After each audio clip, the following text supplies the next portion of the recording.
Over what?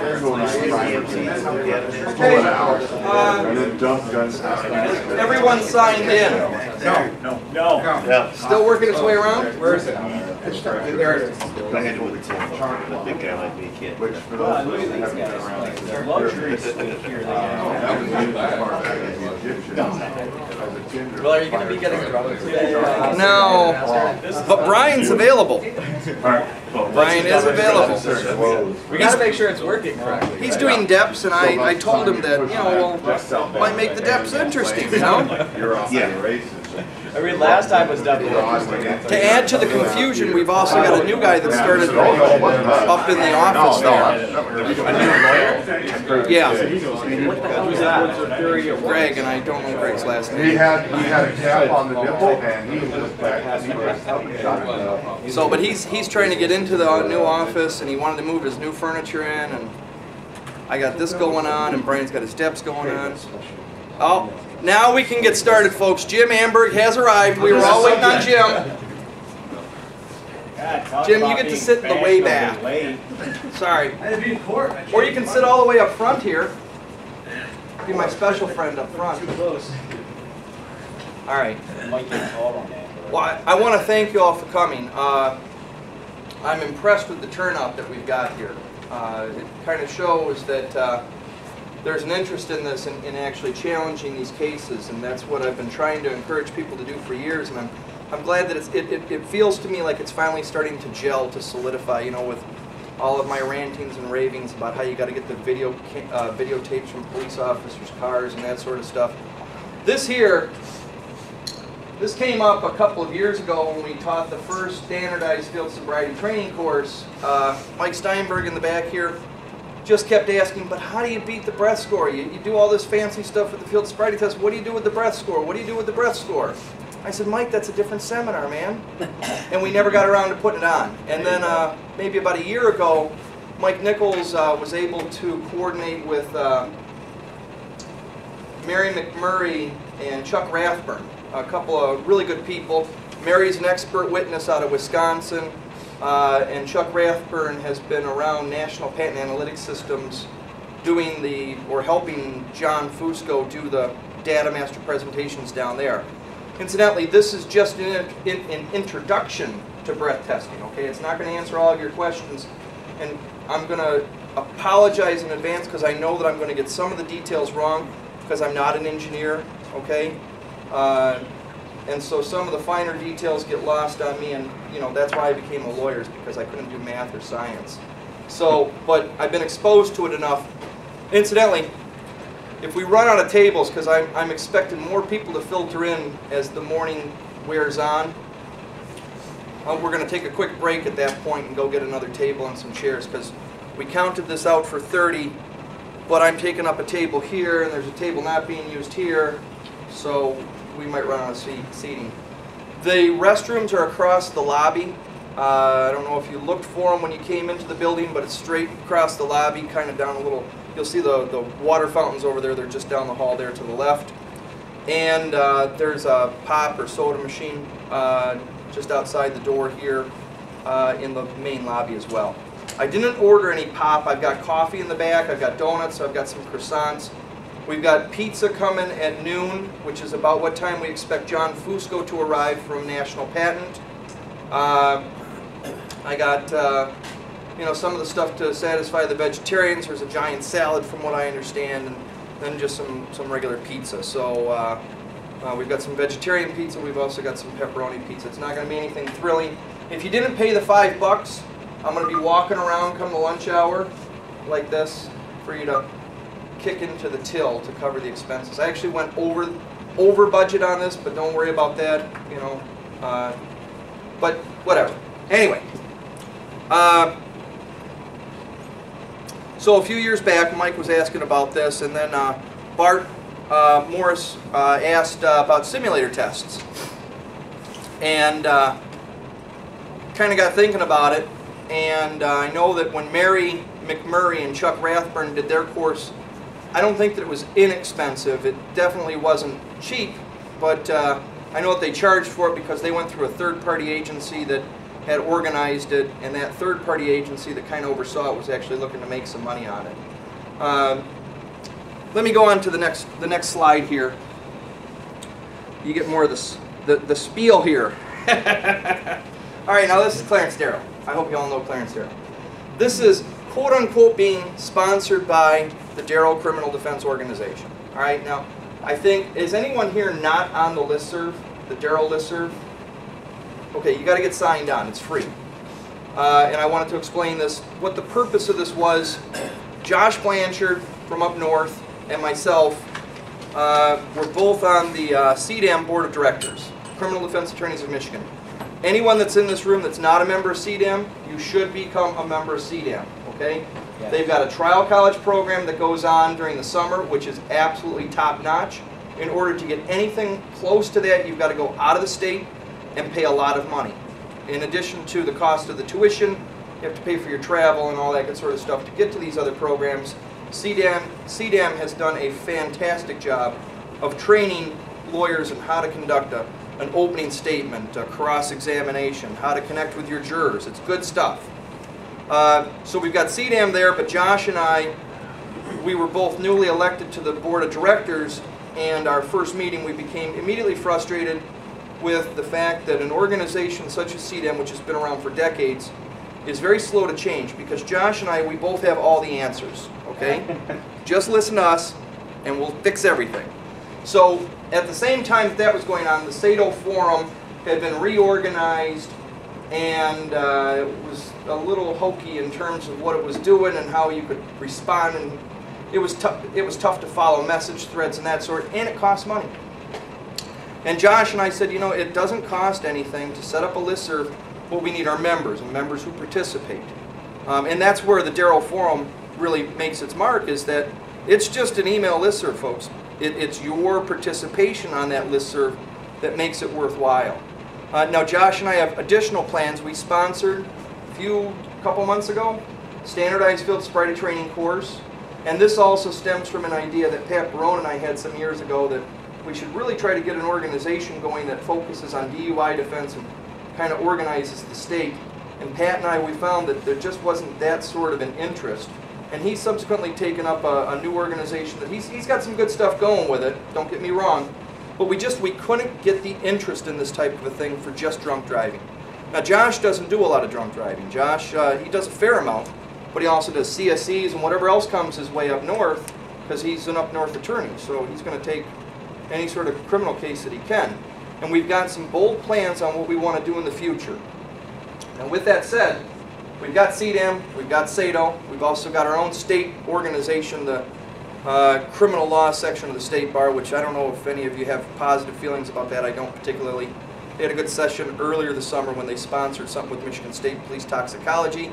But it's prosecutors, it's judges, and I've never gotten much out of it. And we've also got ICL, you know. So we've got all these organizations, and I don't know if Josh and I are doing the right thing by creating yet another thing, another entity, but I don't think that it hurts to have these opportunities. So while you're here today, if you see somebody you don't know, talk to that person, network with that person, get to know the folks that are around you, because these are the people that are out there also challenging these cases, and they're going through the same exact things that you're going through on a day-to-day basis. The camaraderie is there, or it has the potential to be there, the networking and all that good sort of stuff. So, so the bottom line, though, is that Josh and I have some ideas as to what we can do. We hope to offer this again in the future, not the Datamaster course, but something different. It's not always going to be drunk driving. I mean, I've made my little niche in drunk driving, but there's a lot of other lawyers out there that have a lot of other talents and skills and insights to offer, and that's what we want to do, is do it on this type of a basis where it doesn't require you to travel a long distance, although I appreciate some of you folks from Grand Rapids driving on out here, but you know, to be able to offer these things. So, starting off with ethanol. This is what we're all talking about here, okay? I wanted to get the molecule on up here so you can see hydrogen, carbon, oxygen, okay? This becomes important when we deal with breath testing later on, because we're going to see that the Datamaster, okay, and let me pause and get ahead of myself. This morning we're just going to go through some rudimentary fundamentals, Then John Fusco is going to come in and he's going to talk about the actual machine. He's going to focus on the DMT, because that's our new device. It stands for Datamaster Transportable. It's a little smaller than the ones that you see set up in the back and up front here. This is my working model from National Patent Analytic Systems. This is a simulator test. It's a Guth simulator. There's a number of different types of these, but you see it's being heated. If you touch this right now, it's warm, it's spinning, blows through the tube, it's creating a headspace up here, and we'll get into what headspace is in a little bit. And in the back, I've got one that's stripped down. I got that one off of eBay for $300-400 and never even plugged it in. I wanted to see what the insides looked like, and so I stripped it open and went from there. So, and there's a couple preliminary breath testing devices as well. The Alka Sensor 3 and the LifeLock FC10 are back there. So when we take a break, you can fiddle around. Just don't walk off with my PBTs, please. So, all right, but what the Datamaster does, uses infrared to test here. And we're going to see that there's others that test here, okay? All looking for these molecular bonds, these little springs that hold this molecule together. Ethanol is an interesting substance, all right? One of the most common substances that we ingest. Historically, it goes back 9,000 years. They found pieces of pottery in China, Neolithic period, all right? This is before recorded history. They found pieces of pottery in China that had evidence that there were alcoholic beverages contained in those jars. It's the most studied drug ever, okay? You think about drugs, aspirin and whatever the newest rage is for the FDA and the studied published papers and that sort. Alcohol is hands down the most studied drug that there is. And this is, I had to include this, okay? This is down in Brazil, or it could be Peru, I'm not sure, but they're digging up yucca roots, all right? Or yucca, I don't know. It's a root similar to a potato. And it's only the women that do this, okay? They go on out in the morning, they start digging up these roots. They will then take these things back to their village, they'll boil them after they skin them, peel them like potatoes. They'll boil them for a little bit, then they'll chop them up in little pieces, and then they'll start chewing them. And after they chew them up, they spit them into a bowl, okay? And after they're done with the chewing and spitting process, they'll allow that spit to ferment. They'll keep the pulp. They use the pulp for something else. I don't know what else. But the spit gets left behind. And it's a big to-do when you get this big old bowl of spit later on that you get to drink it. When the Europeans, and this is Native Americans up here in North America were not generally exposed to alcohol. That's why you see the various problems with whiskey and that sort in the old Wild West days, is that a Native American here in the United States has a very low tolerance for alcohol. Their metabolic burn-off rate is noticeably different from, yes sir? I was going to say, I spent a summer, since my father's an American Indian, I've watched somebody walk into a bar where I was having a bowl of chili as a kid, drink one beer, take his scarf off his neck, tie it around this wrist, put it over his head and use it this, like this, to drink the second one, and then after the second one he passed out. And this is beer. Well, and the thing is though, is with the metabolic burn-off rate, if you drink, when we'll get into this in just a little bit, it takes an amount of time for your liver to metabolize that alcohol. And if your rate is much, much lower than that .015 that you hear about from probation departments across the state, if it's, say, down at a .005, that means you're burning off at 1/3 the rate of what the probation department's talking about, right? Anyway, I want to get back to this yucca root, though. Yucca. It's so yucca. They spit this stuff into this bowl, and the Europeans come on over, and they see this, and they're interested in this. And they say that it tastes like sour milk. Sour milk. And they tried to create their own version of this. They would mill the They would roots. what? They would mill it, bring it down into a powder and try to ferment it so that they could make something that wasn't not quite so gross. But it's an enzyme inside the saliva that actually started the fermentation process. So their efforts to do that failed. And one European writer wrote that he didn't understand what the problem was. He said Europeans might not be used to this, but presumably the alcohol, once it's fermented, kills off whatever sort of nasty stuff might be in the spit. And let's be honest, folks, he says, he writes, not in those words, in whatever old European language he would have written it in.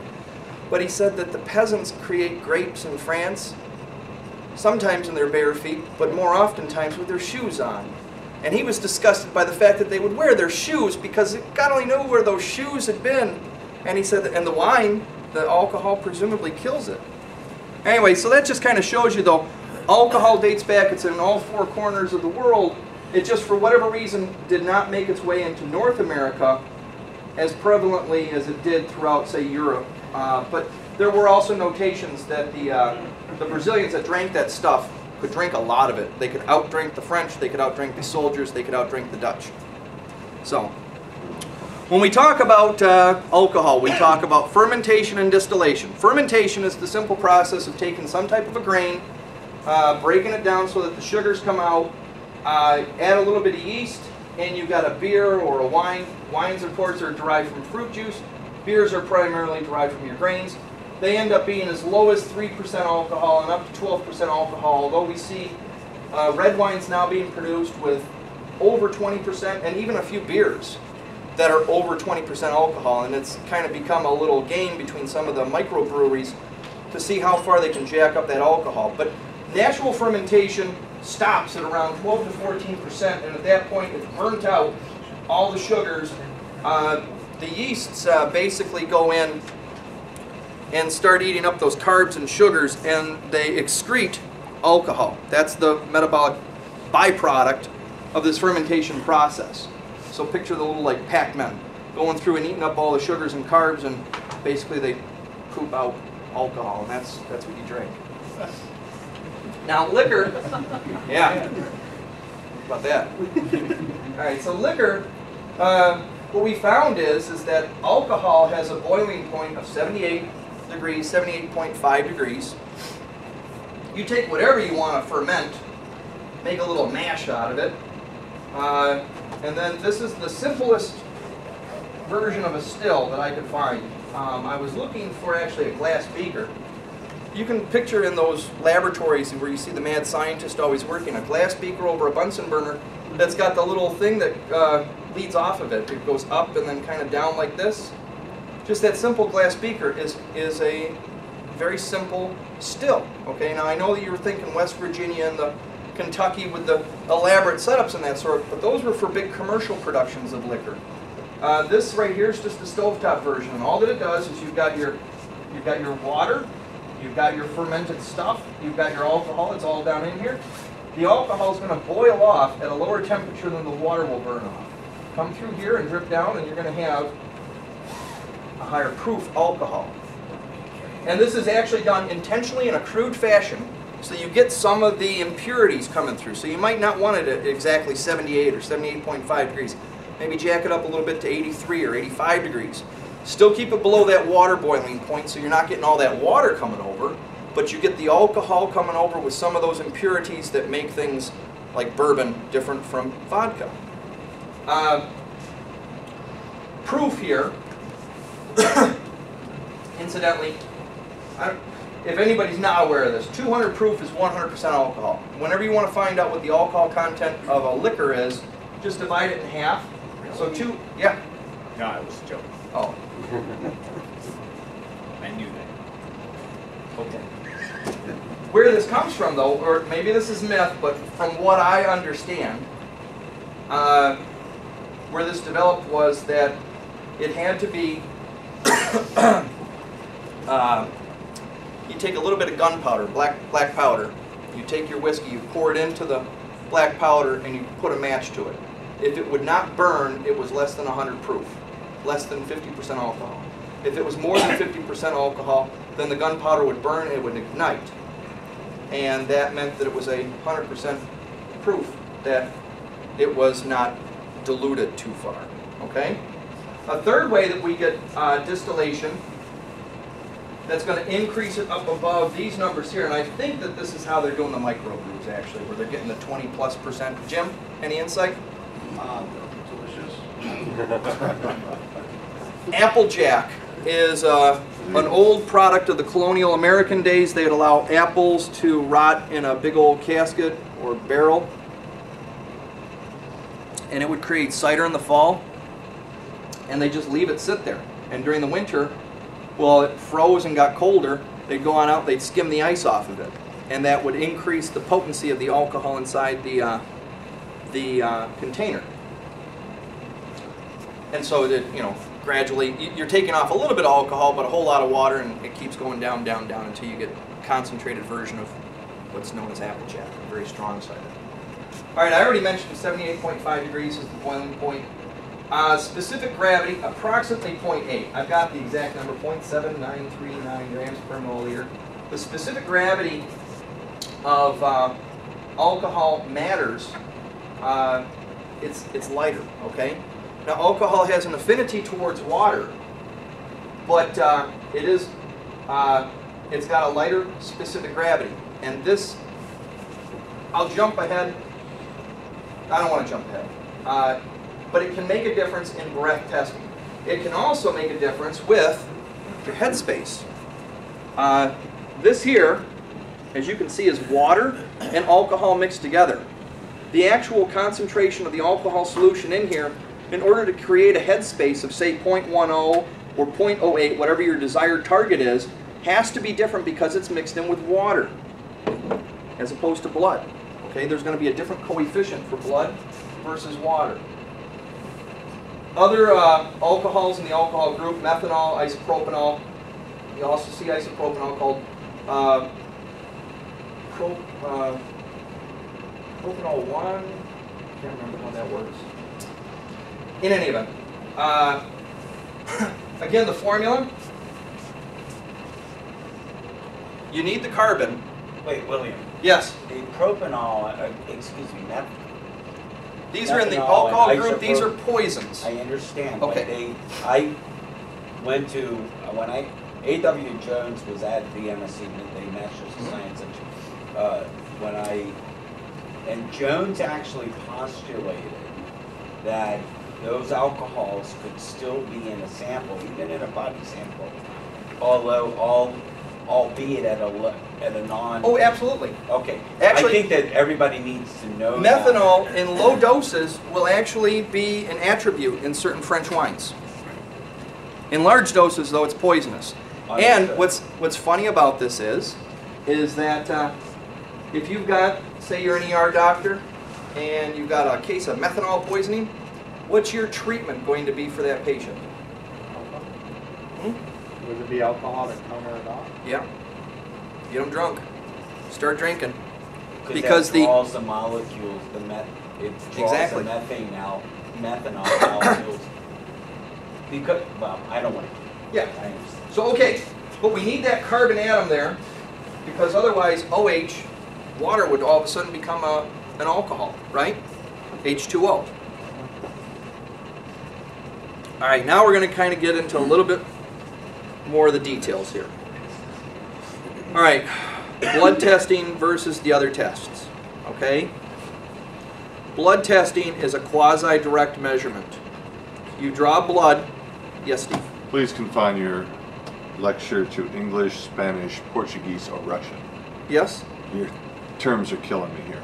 Okay, blood testing is a direct measurement of what is the alcohol level. If you draw blood from a person's arm to determine what the amount of alcohol is in their body, we're going to say, for all intents and purposes, that it is a direct measurement. What's in the blood is what's in the blood. Fair? But it's not actually. It's quasi-direct, because we don't actually ever measure blood directly. In the labs, they'll measure headspace over the blood. And furthermore, as we'll see in a couple of minutes here, the blood in a capillary might be different from the blood in the arteries, might be different from the blood in the veins. What Yes, do you Paul? mean by headspace? headspace is just, I keep getting shocked every time I touch something. This is headspace. The air above a liquid. Okay. And so what they do with a blood test is they take a tiny little test tube, they crimp it, and they heat it up to a certain specified temperature, and then they test the headspace. And they can ascertain what the amount of alcohol is in the blood sample. But when we talk about breath testing and we talk about urine testing, we have to talk about a conversion factor. Okay? In the case of breath, it's 0.08 grams per 210 liters of breath. All right, now picture gram. Gram is a paperclip, right? The contents of a pack of sweet milk. There you go. Say that again. Contents of a pack of sweet and low. Okay. We're going to go to 0.08 of a gram. Okay, just so that we can picture what a gram is. And it's smaller. It's much smaller than a gram. Per 210 liters of breath, I want you to picture a 2 liter of Coke. Okay? All right, so we're going to have, what, 55 of those? How's my math? I think it's 50. 105. 105. Gosh darn it. Thank you.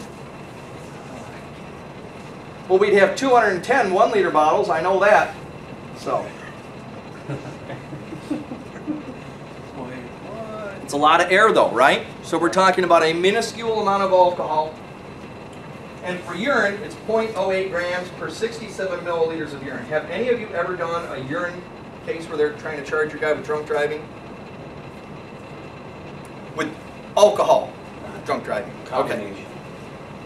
And so I've got here that breath and urine testing are circumstantial measurements based upon average comparisons of blood alcohol readings with simultaneously performed breath and urine tests. Make sense? Steve? Okay, if we draw your blood and we do a breath test and we also have you pee in a cup and we analyze all 3 of those simultaneously, we're going to start to come up with some equations. And we're going to come up with correlations. But unfortunately, those correlations, the relationship that your blood has to your urine, to your breath, might not be the same for Russ over here. But yet, we draft it right into the law. This is your drunk driving statute, 257.625. Person shall not operate, blah, blah, blah, blah. The person has an alcohol concentration of 0.08 grams or more per 100 milliliters of blood. That's your direct measurement. Per 210 liters of breath, or per 67 milliliters of urine. Now, just to blow your minds here, why is it 67 milliliters of urine? Just because that's what the math added up to be. How big is 67 milliliters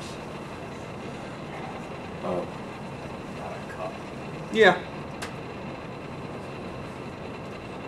Yeah, well, a test tube is 10 milliliters. So 6 and slightly a half. 2.5. Yeah. Okay. Now, And I didn't want to just jam up a bunch of cases up onto the board here. These are, I promise, the only cases you're going to see today. But I wanted to take you on a little walk down history lane here, or memory lane. And People versus Morse there, 1949, rejected breath testing, talking about how it was like a slot machine. Sometimes you get it right, sometimes you want to get it right. Now this was dealing with the drunkometer, which you'll see in a couple of minutes here. But the Michigan Supreme Court so solidly rejected this. They talked about it like witchcraft and hokey science and that sort of stuff, okay? But in 1959, just 10 years later, and you're gonna... Doctor came on in and said urine testing was so accurate, it was incredibly accurate. Where is my case?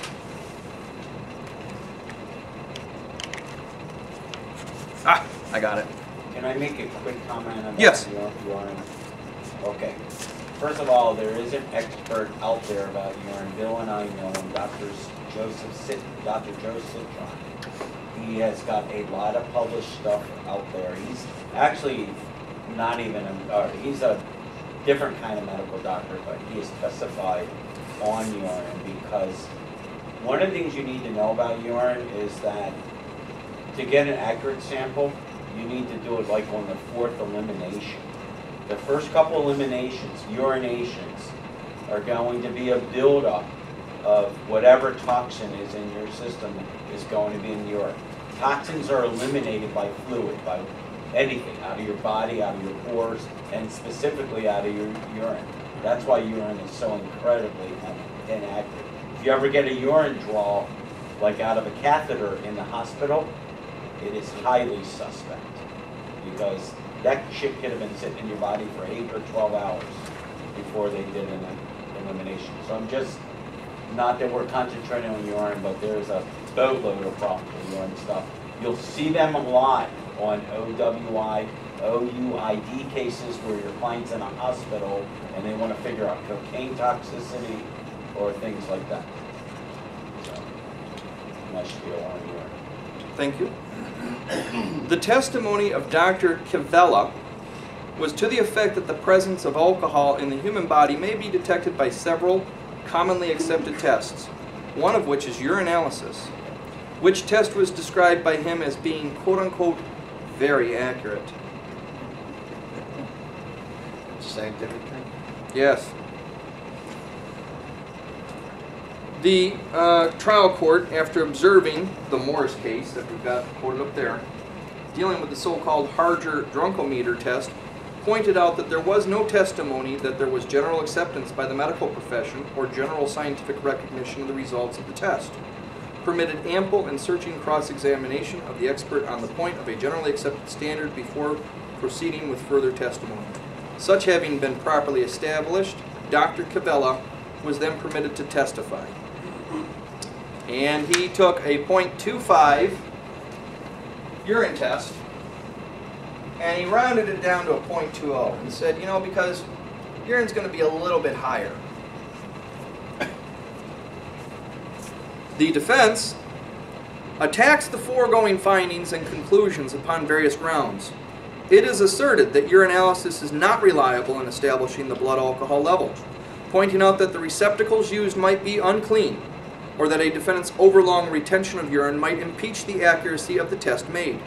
It is also argued that some individuals may be exceptions to general rules, able to withstand, without impairment of faculties, quantities of alcohol that would put others, less rugged, into a coma.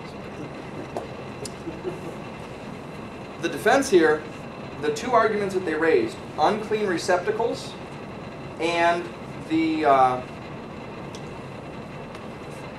defendant's overlong retention of urine, okay? As Mike was just saying, before you can take a urine test under Michigan law nowadays, there has to be an evacuation of the bladder. That's why nobody does it. Is because, well, first off, who wants to deal with a drunk peeing, okay? But you have to have the guy evacuate the bladder first and then wait and provide the urine sample thereafter. You can find that inside the blood kit. It's written up in the instructions. Now what's interesting is that they provide these little plastic bottles inside the blood kit tests for these urine tests, and there's no preservative in it.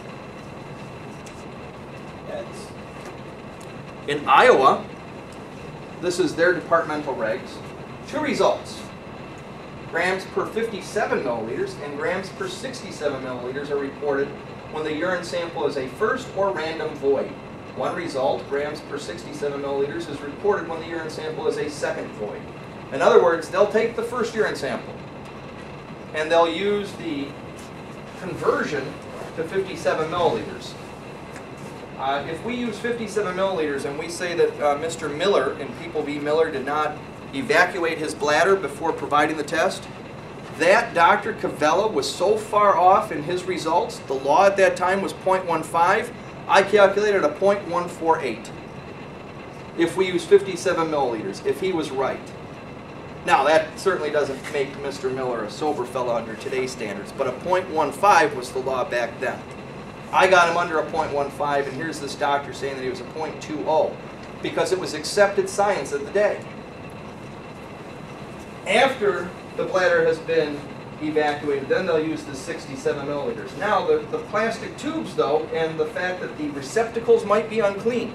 Now this is, you know, how many years later? 1959, these are current regulations.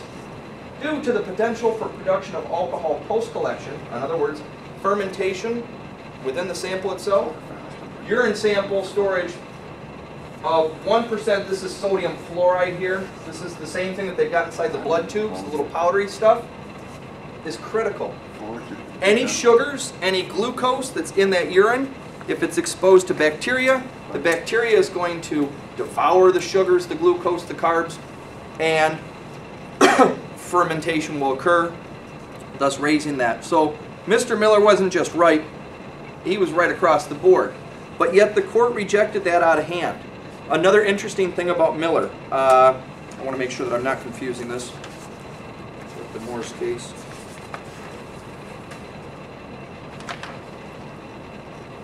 How many of you argued a few years ago when they changed Heidi's law and uncapped the 3 in 10 to 3 in a lifetime? How many of you argued double jeopardy or what's that? Ex post facto. Ex post facto. I did. Yeah. Yeah. Made my sole appearance in front of the Court of Appeals. In the case before us, the people called to the stand the clerk of the Kalamazoo Municipal Court, who testified he had charge of the records of the court. There was offered into evidence and received an exhibit which in the words of the court recites over the signature of the municipal justice and the warrant that Mr. Miller did drive a motor vehicle under the influence of alcohol or intoxicating liquor.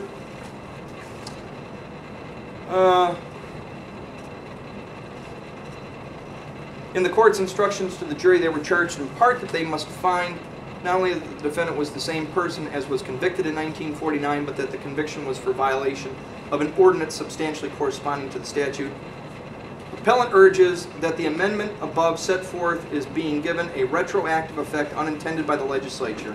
If convictions occurring prior to the passage of the amendment are considered in applying the penalties of the Act. The argument of retroactivity as applied to statutes prescribing more onerous penalties for municipal infractions has been considered often by this court. Heavier penalties for a second offense are well known to the law. They are in no manner ex post facto, nor do such amendments as we have seen before have a retroactive effect. It is the subsequent offense that is punished more harshly, not the first. Ooh, creepy. Goes all the way back to 1959. So, okay, let's talk about the life cycle of alcohol. Can I ask a quick question? Yes. So the sodium fluoride, if there's sugar in the urine, you're saying that's going to... I'm not saying that.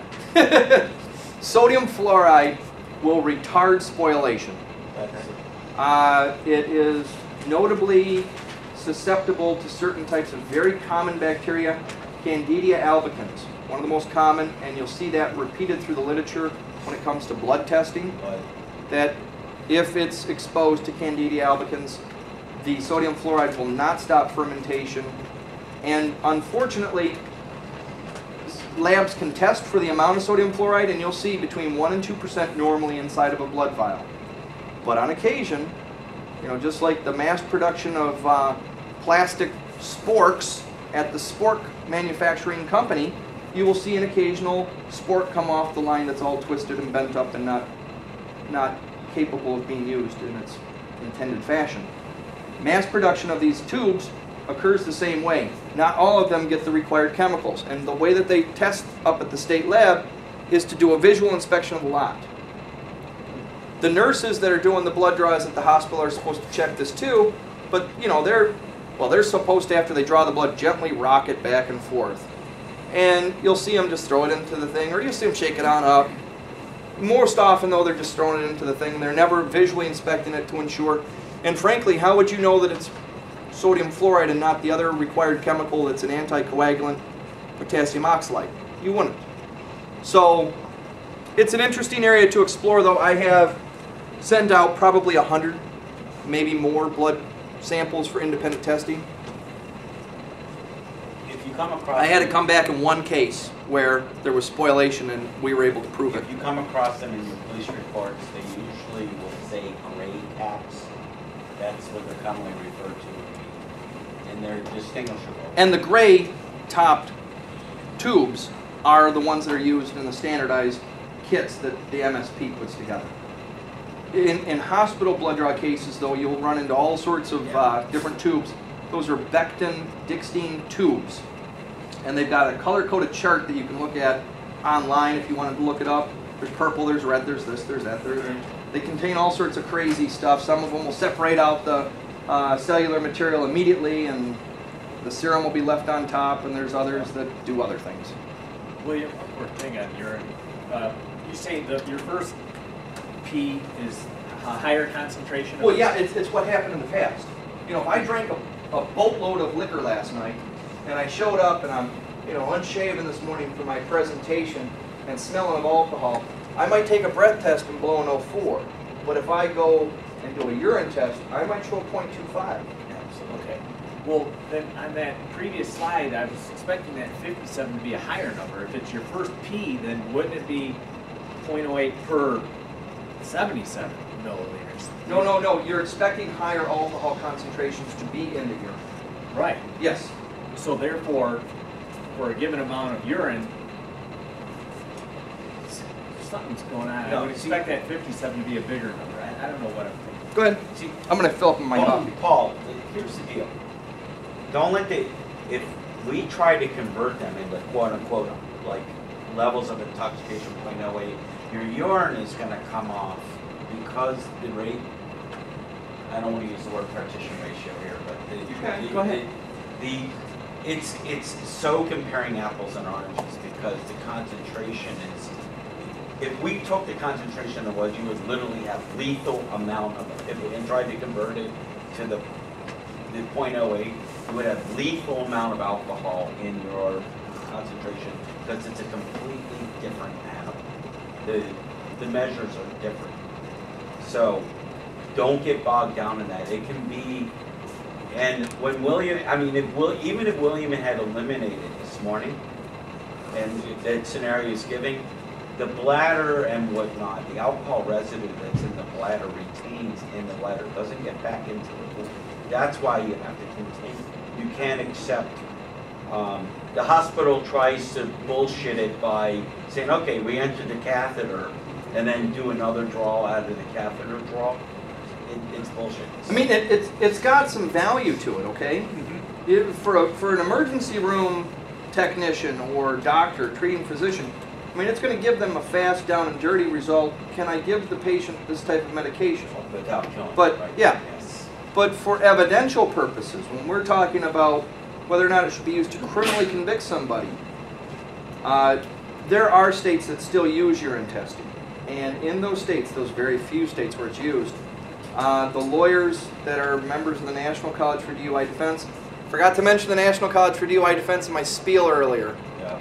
You got to join the National College for DUI Defense. It's online. It's a great organization. You'll meet great people. That's actually where this all starts from. Is I went to my first one many years ago, and I met this fellow out in New Mexico, Mike, New Mexico. You're not talking about Rod Frechette. Yes, Frechette. Yes.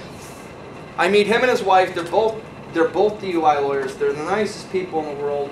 And sitting there over cocktails, and she says, "So, are you a replicate or duplicate state?" And I was, "What?"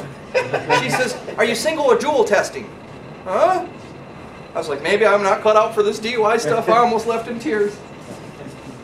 So, yeah. All right. And we had one other question. I'm sorry. Well, I was just going to make a comment. I had a case a long time ago, probably 15 years ago, and when I got all the discovery material, there was a memo in there from the police, the state police and the local police, and the test kit had expired. The sodium fluoride. Yeah. And they said it's not, it won't perform its function.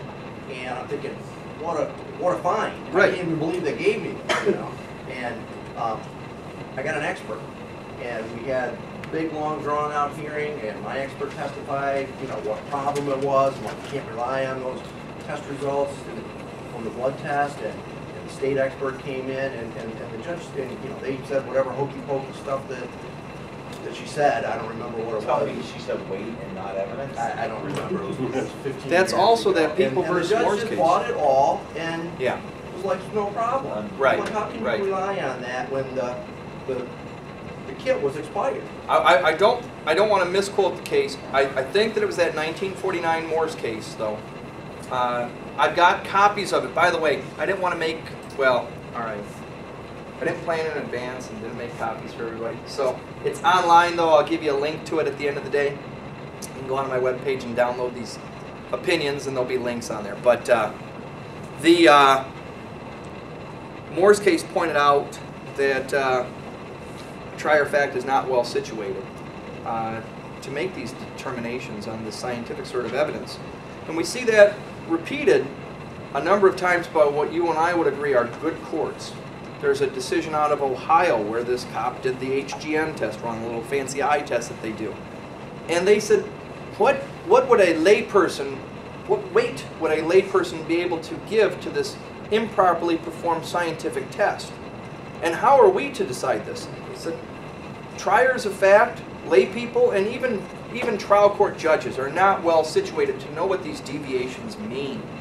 And that's the truth. I mean, if you're going to be the proponent of the evidence, prove it, you know? Right.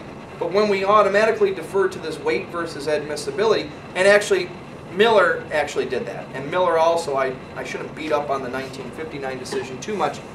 They commented and they said, we do not find necessarily that the .25 taken down to a .20 is acceptable. They just said, but for weight versus admissibility purposes, we feel that the defense was allowed to argue these things. So that weight versus admissibility, I know that we all hate it nowadays, but it goes all the way back. It's been there. Yes, sir? Oh, you're just outraged. Yeah, I know. I'm enraged.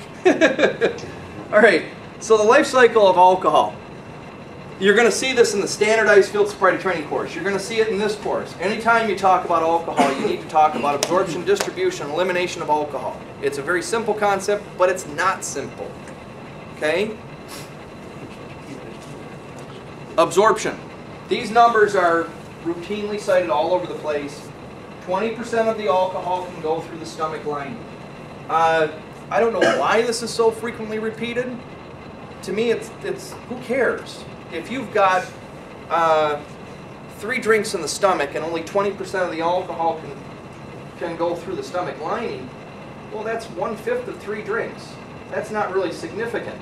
But you always see this. It is impressive in one respect, though. If you picture the stomach in your mind, the stomach is a nasty little vial container filled up with all these nasty acids to break down food and process it, right? It's got a thick mucus lining, and it's made to really not allow things to pass through. And yet 20% of alcohol will go right through. Just boom. It's like the little invisible guy that just kind of walks where he's going to walk. And we also see this on the blood-brain barrier. Most things that are toxic cannot breach the blood-brain barrier. And then there's alcohol, it just kind of creeps on through. It's like, hey, you're going to visit the brain.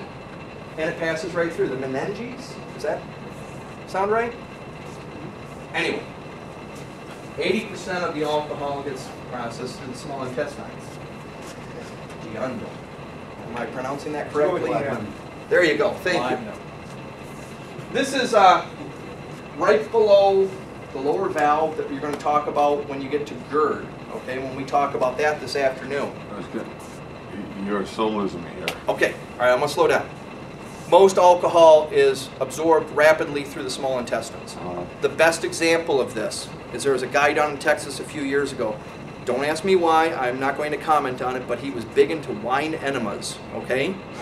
His wife, bottle of wine, boom, it goes into his intestines, and he died. Because his blood alcohol shot rapidly up from 0 to in excess of 0.4 or 0.5. Think 0.8, think 1.5, think 0.22 with your super drunks and whatnot. This guy was up there in the 0.5 range, okay? He's boiled. And he died. Yeah. And then it happened again earlier this year at some college. So Okay. But the stomach will break down these alcohols, whereas the intestines cannot. Okay?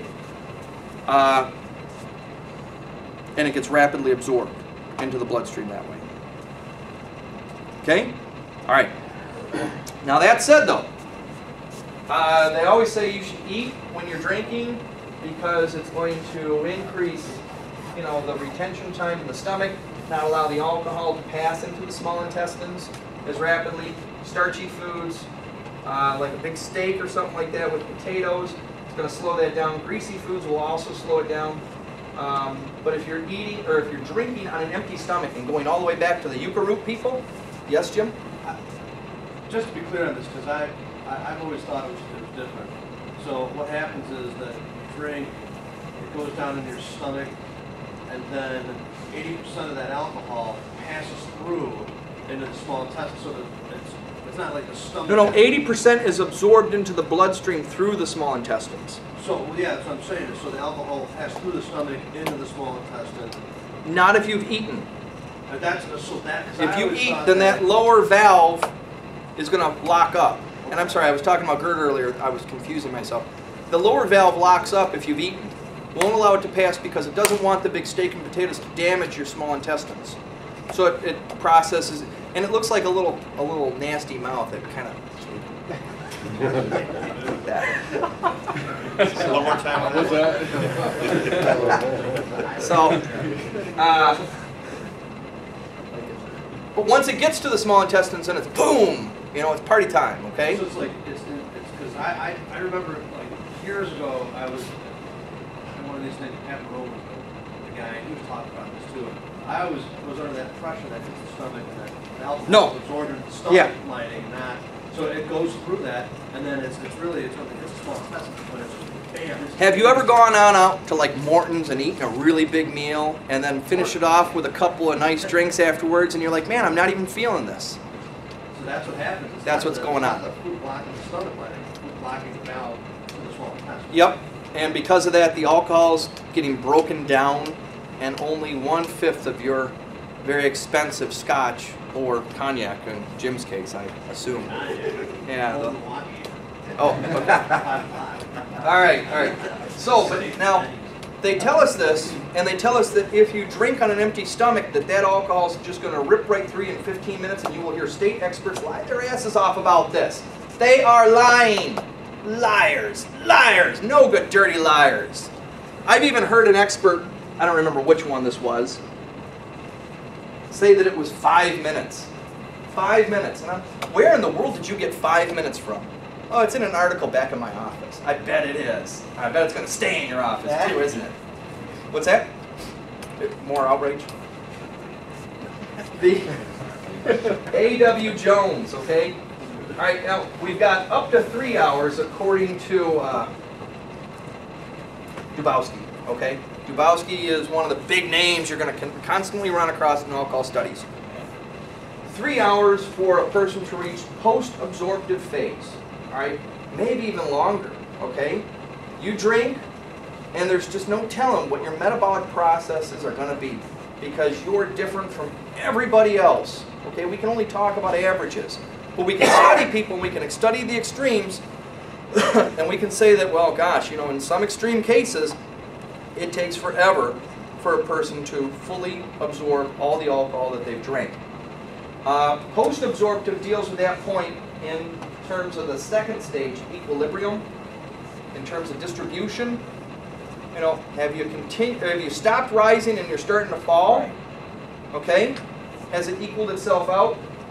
So, and Jones here, Jones writes this paper with the goal of showing that peak, he wrote it as back blood ethanol concentration. I don't know why. 77% of people have reached the peak blood alcohol concentration on an empty stomach within 45 minutes. Now that makes sense to me. If you drink on an empty stomach, and everybody here in the room hasn't eaten anything today, and we start pounding some shots, I would assume that at least 3/4 of you would be fully post-absorptive on that empty stomach within 45 minutes. Not 5 though. 5 is a joke. But the point is that that's only 3/4, right? And so he said, well, let's look a little bit further out. And he found that most people had reached their post-absorptive peak phase on an empty stomach within 75 minutes. Just think about that, though. That's a long time. That's a long time, and that doesn't account for the remaining 3%. That means that 3% of people out there are drinking on an empty stomach and still have not fully processed the alcohol after 75 minutes. That's almost an hour and a half, okay? And that's after they stop drinking. And just so you, before you leave that Oh, slide, that 3-hour Dombrowski lie is what your legislature blocked. That's why we have... We uncapped it. Well... The courts have uncapped it. What Mike is referring to is, and you find this in the older cases... What case was that adopted to over... That was... we got with a W. The Talking about you. Well, you'll see in just a second. What? There was a case the legislature enacted for the presumption. You know, there's a almost an irrebuttable presumption. You know, when these assholes come in and testify and say, your level, we consider your level where it is now is... There's actually a jury instruction. You may presume or you may infer. They changed it. It's no longer presume because there's such a dramatic difference in the juror's mind. The inference versus the presumption. You may infer that the test was the same as at the same as time of driving. And this is because your legislature bought the Dombrowski study. The idiots from the state will testify to this, and your judges, when they go to their little school, in the 2-day school in July, the district court judges get this same bullshit. So it's, thank God William has overcome some of that at trial. The interesting thing is that our lawmakers here in Michigan are a bunch of no good, dirty plagiarists. That's the best money can buy. But they're plagiarists. They steal from other states. And when they steal from other states, they steal without fully realizing what's going on. Because they're not DUI lawyers, okay? I'm not saying that they're bad people. But they're not DUI lawyers. Okay. Okay. But, you know, in the states that have this inference, that you can relate it back to the time of driving, there is normally a 2 or 3 hour window there. That it must be conducted within, and this is legislatively passed in these other states, the test must be given within 2 hours. The test must be given within 3 hours. And if they don't get your guy tested within that 2 hours, their test doesn't come in. Okay, it's a simple remedy. Test doesn't come in. Because you can't relate it back to the time of driving. And we know that you can't relate it back to the time of driving. It doesn't work. Michigan, of course, I can't remember the case, but the Michigan Supreme Court said that they saw no reason to talk about 2 or 3 hours. They overruled Kruzlakowski. Kruzlakowski has the foundational factors for the admissibility of a chemical test. One of those factors that they detailed in that case, without real authority, was that the test must be given within a reasonable time. Was that Wagner? What you're thinking of? Yes, it is. Thank you very much. Thank you. They removed that from the factors, and now it no longer needs to be provided for within a reasonable time. It goes to weight, not admissibility. But we know that jurors are not well situated, as we talked about just a screen or two before, to weigh these things. And so what is it? All of a sudden it's the defense's burden to prove that the test doesn't relate back to the time of driving, and yet they still get the inference instruction at the end. It's not good. All right, distribution. This is provided for in the Widmark equation. I'm not going to get into the Widmark equation because it's math and I just hate it. It's a great question to ask somebody like Felix Adazzi. Caught him with his pants down one time. I was like, Dr. Adazzi, can you write the Widmark equation on the board? And I'm looking over my notes. I said, that's not it. And he argued with me and I showed it to him and he says, oh, you're right. It was great. I don't know how to do it. Every time I try to do it, I mess something up with the conversion here, or carrying the number there. It's horrible. But women are generally 55% water. Men are generally 68% water. These numbers completely lie. These are just averages. Fusco will tell you that it's 54 and 67. I don't know why. he's got different numbers. Everybody's got different numbers. It's because these averages aren't really true, and we haven't really bothered to really study it that much. It does matter for alcohol consumption and distribution, however. Women generally tend to have more fat, and fat is not water soluble. This is because they're going to bear your children, carry them around, and that sort of thing. Men, on the other hand, out there struggling with the saber-tooth lion and whatnot, are all muscle, and muscle is enriched with blood. So as you sit there right now, if you say you weigh 200 pounds, 68% of that is blood. Isn't that crazy? You are almost just a walking bag of liquid just walking around. It's crazy. Now, alcohol has this affinity towards water. So when you drink a drink, it's going to become distributed amongst the water. It won't get distributed amongst the fat cells, which different drugs are not like this, okay? Marijuana is fat soluble, so it'll get distributed to other areas of the body. Alcohol sticks to the water though. Just like when you mix up a scotch and soda, the scotch doesn't float on the top or it doesn't sink to the bottom. It's gonna disperse there in the water. So when a man drinks,